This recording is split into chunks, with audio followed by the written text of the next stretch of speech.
Assalamualaikum warahmatullahi wabarakatuh.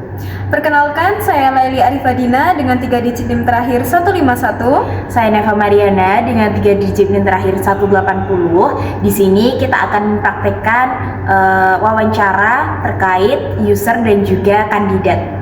Selamat menyaksikan.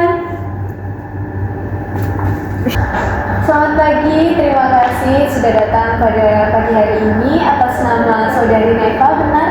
Iya, benar Ibu.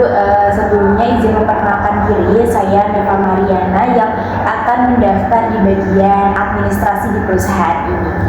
Baik, terima kasih. Perkenalkan, nama saya Laili. Saya adalah supervisor di bagian administrasi. Jadi pada hari ini kita akan melakukan wawancara sebentar mengenai pengalaman teknismu di bidang pekerjaan ini, pengalaman teknis Anda, dan juga terutama pengalaman Anda dalam bekerja sebagai tim. Jadi kita mulai saja di wawancara yang pertama.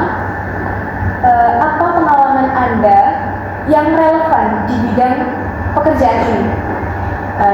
Baik Ibu, izin menjelaskan kalau untuk kemampuan saya yang relevan dengan bidang ini, tentunya bidang administrasi yang tidak jauh-jauh dari Microsoft Office. Saya sudah biasa menggunakannya sehari-hari, baik di pekerjaan saya yang sebelumnya ataupun saya ketika masih kuliah.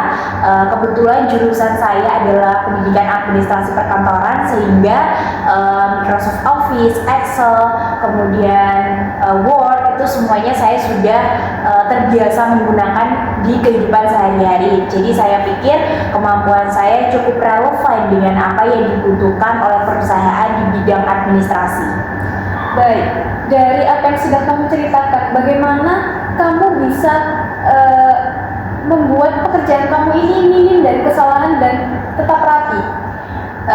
Jadi sesuai dengan apa yang sudah saya lakukan sebelum-sebelumnya, ketika saya mendapatkan banyak sekali pekerjaan, saya akan membuat checklist tentang apa yang sebenarnya harus saya lakukan terlebih dahulu, sehingga pekerjaan tersebut dapat selesai rapi, tidak melewati deadline seperti itu. Jadi saya sudah punya catatan-catatan tersendiri tentang pekerjaan-pekerjaan saya, sehingga pekerjaan tersebut bisa rapi dalam selesai maupun dalam pengerjaannya. Baik. Kemudian, kalau seandainya nanti ternyata ada deadline yang ketat, apa yang akan Anda lakukan?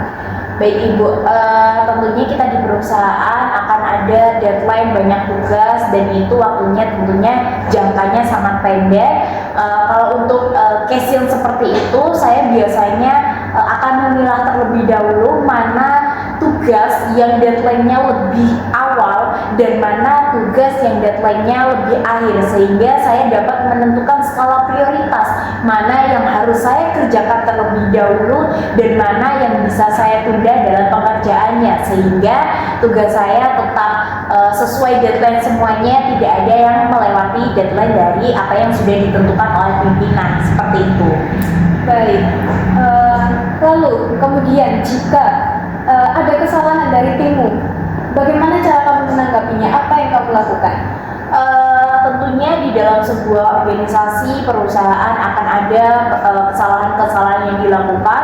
Kalau misalnya teman saya membuat kesalahan, tentunya yang pertama saya akan cross check terlebih dahulu apakah benar dia melakukan kesalahan tersebut, sehingga ketika akar masalah sudah kita ketahui, tentunya saya juga akan berusaha mencarikan solusi yang terbaik, sehingga kita juga bisa dapat berjalan bersama-sama, tidak merugikan satu dan lainnya, dan tentunya mencari solusi yang terbaik untuk perusahaan, seperti itu. Baik, kalau itu yang terjadi adalah kesalahan dari rekan Anda. Kalau seandainya ada miskomunikasi atau perbedaan pendapat di dalam tim Anda, bagaimana Anda dapat menangani itu? Kita tentunya dalam bekerja secara tim banyak sekali pendapat, dan saya percaya bahwasannya setiap individu itu berhak untuk memiliki pendapat, tapi perusahaan butuh solusi, butuh pendapat yang membangun perusahaan, sehingga dari banyaknya pendapat tentunya kita harus mengerucutkan menjadi satu yang terbaik, kita memilih yang terbaik untuk perusahaan. Sehingga langkah saya adalah mendengarkan terlebih dahulu pendapat-pendapat dari teman-teman dan rekan-rekan semuanya, kemudian dari pendapat-pendapat itu mulai disimpulkan mana yang sebenarnya terbaik untuk perusahaan. Seperti itu, Bu. Baik, sekarang kita ada di tahap terakhir. Saya mau bertanya kepada Anda. Jadi di posisi ini adalah gajinya sekitar berada di kisaran 3.500.000 sampai 4 juta.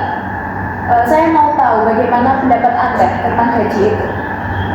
Kalau untuk pendapat saya tentang gaji tersebut, saya percaya bahwasanya gaji 4 juta itu sesuai dengan apa yang saya miliki, karena sudah saya jelaskan di awal tadi bahwasanya kemampuan yang saya miliki itu sudah sesuai dengan apa yang dibutuhkan perusahaan, dan saya berani bertanggung jawab untuk gaji 4 juta yang diberikan oleh perusahaan.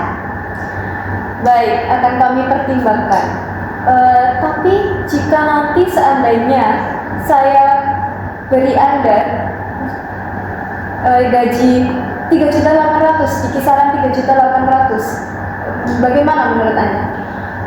Kalau untuk perusahaan memberikan gaji saya 3.800.000, tentunya perusahaan juga punya alasan-alasan tersendiri untuk memberikan gaji tersebut.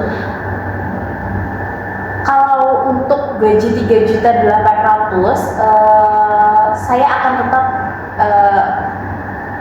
menerima gaji tersebut dengan catatan perusahaan melakukan evaluasi kembali terhadap apa yang sudah saya berikan ke perusahaan, dan perusahaan dapatkan dari hasil kinerja saya. Jadi saya tetap akan oke dengan itu di awal-awal mungkin, tapi saya harapkan perusahaan juga menepati janjinya di awal bahwasanya perusahaan mampu untuk menggaji di kisaran angka 4 juta tersebut gitu.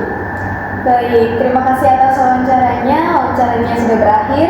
Kami akan menghubungi Anda kembali untuk tahap selanjutnya. Baik Ibu, terima kasih atas kesempatan yang sudah diberikan kepada saya. Saya harap saya dapat diterima di sini, bekerja dan bertumbuh bersama dengan perusahaan ini.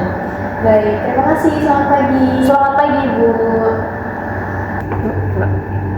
Demikian praktek wawancara dari user dan kandidat yang telah kami lakukan. Terima kasih telah menonton dan sampai jumpa.